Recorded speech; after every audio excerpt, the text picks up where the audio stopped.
Wanna be Ryan the Great, and today we are talking UFC 312, guys, where it was a good card, I guess you should say. I mean, there wasn't anything terrible about it. I didn't think it was gonna be a great card, but it was all right. I mean, there wasn't anything that special. It was what it was. The main card was good. I mean, the co-main and the main were all right. Obviously Duplessis dominated Zhang Weili. There was a bit of doubt though in Weili after the first round. Tatiana Suarez did a good job landing a takedown, but other than that, there was domination from Weili. Other than that, I mean, Teixeira, I think his fight was a little it was stopped a little premature. Then the draw between Crute and Bellato, Matthews easily won his fight. I was excited to see Alexander Taporia, though. He was pretty decent. Unanimous decision win for him. He won all 3 rounds. I was good. I'd like to see him get in there. Other than that, really nothing else. But we're just going to break down the co-main and the main event because there really wasn't anything else to break down. On the main card, the fights weren't too exciting. So, yeah, let's just get right into it. But before we get right into it, guys, make sure you subscribe with post notifications on. Go subscribe to my brother, Lynn the Great Vlogs. Make sure you go subscribe to my main channel at Ryan the Great RTG. Make sure you guys go follow me on X at Ryan the Great RTG. Make sure you guys go follow me on TikTok at Ryan the Great RTG. Make sure you guys go listen to the latest edition of the CR7 podcast. And make sure you guys go follow me on Twitter at Ryan the Great Podcast. Mark for delays, so much for the video. Let's roll that intro. Hey, come on, starting. Stop! Stop! Stop! Stop! Red flag! First pitch! Bring him in! Yes! Oh, damn.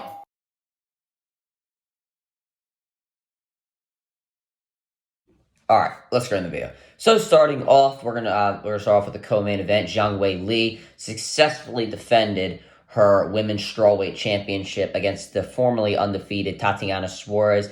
Weili was able to win the last 4 rounds on the judges' scorecards. In my opinion, I agreed with the judges throughout the entire fight. There was a 10-8 round for Zhang Weili, though. I don't know which round it was from the one judge, but other than that, it was 49-46 from the other 2 judges, which I do agree with. Now, in this fight, for the first round, I do believe Tatiana Suarez did win this round. She was able to land the 1 takedown out of the 15 she attempted in this round, and she completely dominated. She did a really good job making sure Zhang Weili didn't escape, wasn't able to really go anywhere.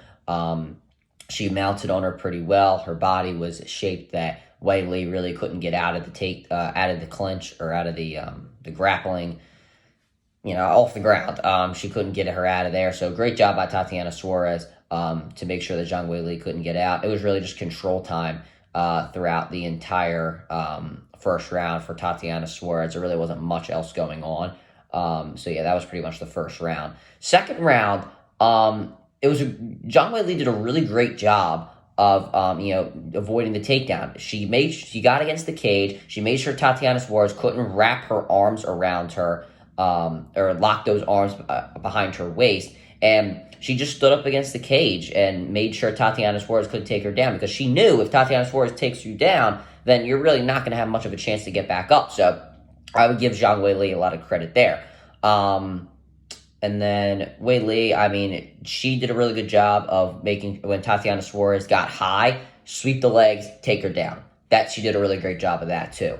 Weili did great in that sort of in that category. Weili, not too many takedown attempts, only 1 for 3 on takedowns. But she swept the legs, take her down, get some control time for yourself. So you got to give credit there. Tatiana Suarez, she's just and overall in this fight was just way too reliant on the on the takedown. She had no ability to strike, and throughout the third, throughout the fifth, which is what I'm going to get into now, Zhang Weili completely dominated on the feet. She was way too dominant on the feet. And I feel like Tatiana Suarez just kept trying to go for the takedown, and it cost her. She would drop her hands, try to go for the takedown, and in that millisecond, Zhang Weili jab, right hand. I think it was in the 3rd round, she landed a really nice straight right to Tatiana Suarez. It was early in the 3rd round. And Tatiana Suarez dropped her hands trying to go for the takedown, and then she got absolutely rocked. I was like, all right, I got to back up now. So when you're Tatiana Suarez, you got to get better in the striking department because it completely it killed you in this fight. Everybody thought, okay, Tatiana Suarez, she's a better wrestler than Zhang Weili. She's just going to dominate. But I told you all coming into this fight that Zhang Weili's takedown defense had improved a lot, and Tatiana Suarez was going to have to rely a lot more on her takedowns than to win this fight, and that was very evident here. She was just miles below Zhang Weili in the striking department. The whole fight with Weili, it was either a body kick that she couldn't defend, Tatiana Suarez, or it was just a jab, straight right hand, and she couldn't defend it because she kept trying to go for the takedown. She was so reliant on that she couldn't really focus on anything else, in my opinion. And Zhang Weili, give her credit, she was really quick with her hands. She didn't necessarily go for a knockout. I thought that there were many times when she did, like that third round, strike in the third round. She landed that really nice jab in her right hand. She could have continued and maybe try to go for the knockout, but she didn't necessarily try to do that. I think she was just waiting. I don't know if she was just trying to get the decision victory, but nonetheless, she did a really great job of, landing those straight rights, those jabs, and really just avoiding the takedown. I mean, throughout the entire fight, other than the first round, Tatiana Suarez just kept trying to go for a takedown. Weili would not let her get her arms wrapped around her waist, and she would just sit up against the cage and, just defend the takedown. And she did a really good job. And Tatiana Suarez, if she got too high, she'd attempt to sweep her legs and take her down. So, I don't know. It is what it is. What's next for Zhang Weili? I would say she needs to go fight Valentina Shevchenko. She's absolutely dominated everybody in the division. There's no chance that I'm interested in seeing Zhang Weili defend her title again. I would like to see her move up to 125 and, possibly fight Valentina Shevchenko. And I honestly, I think it's so interesting because of the fact that her takedown defense was so great in this fight. And obviously Shevchenko, she dominated Alexa Grasso in their fight at 306. She took her down the entire fight. She just sat there. I think Weili would make that fight a little bit more interesting because of how good her takedown defense was in this fight against Tatiana Suarez. For Suarez, she'll be back. I mean, if she could just improve in her striking game, then she would. If she can just become a little bit better, like if she can just rely on it just a little bit more, she can be a dominant fighter. Like she can easily build herself back up and become champion again. There's no doubt in my mind that she can become champion again. She's just got to have a little bit more of a striking game. And then moving on to the main event, Dricus du Plessis defended his middleweight championship successfully against Sean Strickland. Dricus du Plessis is now 2-0 against Sean Strickland in their careers. Two judges had it 50-45, du Plessis, and one judge had it 49-46 du Plessis. So, in my opinion, I believe that 49-46 was the right decision. I gave the third round to Strickland. But you could definitely give it to du Plessis. I'm not arguing that. I just gave it to Strickland. But throughout this entire fight, it was just Sean Strickland. I don't know. Just not really doing. It wasn't that Strickland was terrible. I feel like that du Plessis was just so good technically. Now, obviously, he has an awkward style, and there's no debating that. But du Plessis did a really great job of, technically just being the better fighter. When you look at the way he was defending himself, he was in the high guard with his hands the entire time, and then he would move inside in the later rounds of the fight looking for what Strickland was going to do, and then he would either just land his own combination or he would counter Strickland. So du Plessis, his technique was incredible in this fight. Also on the spinning back fist, the spinning elbows, he would not give up his back, which some fighters do. He was getting really close to Strickland, making sure he wasn't giving up his back. So you got to give du Plessis credit for that. He did a really great job of, not giving up his back on that sort of thing or on that sort of hit. Something that I didn't think Strickland did well in this fight was he could have went for the takedown a lot more. He was so focused on the counter punch that I feel like that he really wasn't going for the takedown. Du Plessis was so interested in follow-ups. He would land like a really good like right or left hand, and then his other arm would be ready to land. He landed most of his follow-up punches. Like he had good combinations. and his arm would be so ready to, go for that counter. It would just be, a quick jab. Strickland could have just snuck in and taken him down. Strickland has good jujitsu, so he could have been able to take him down and possibly, go for a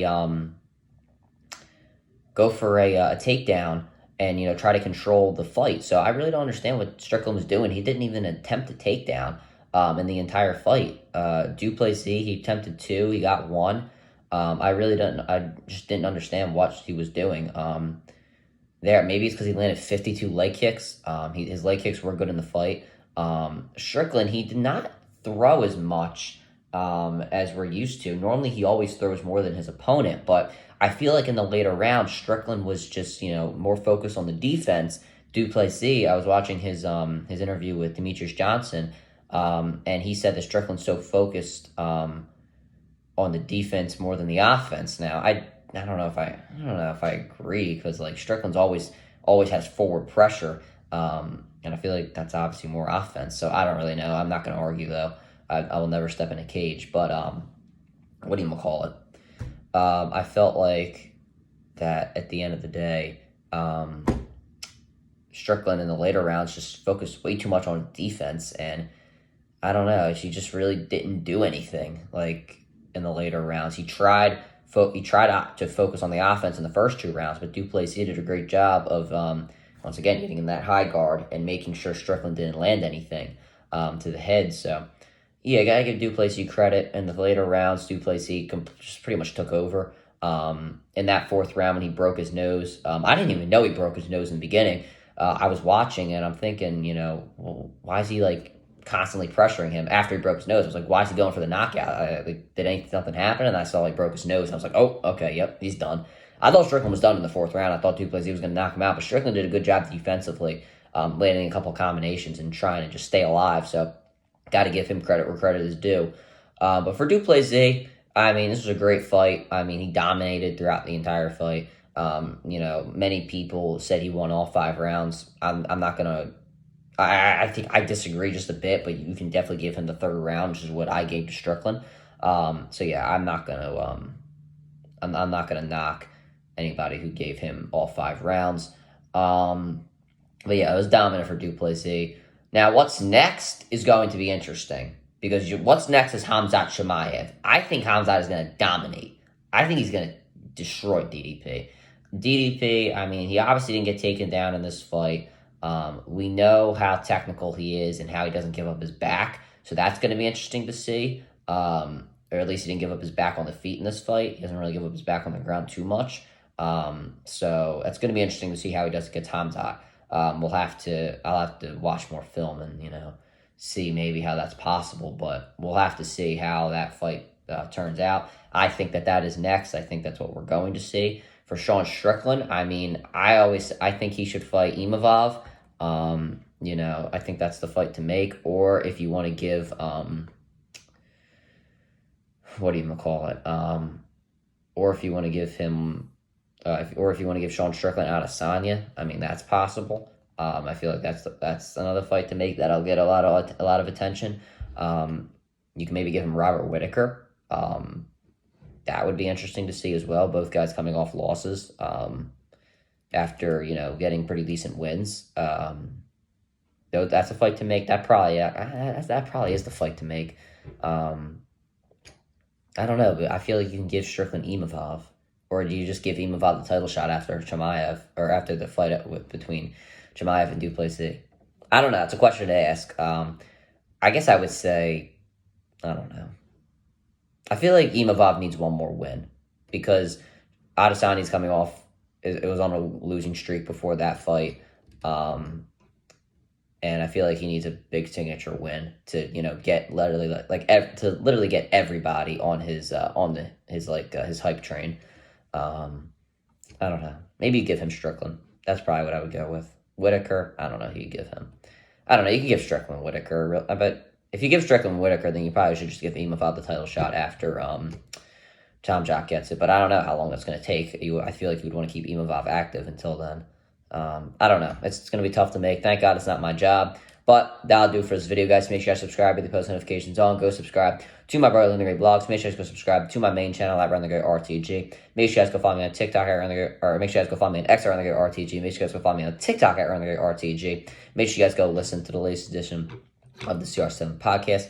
And make sure you guys go follow me on Twitter at Run the Great Podcast. And as always, Run the Great out. Peace.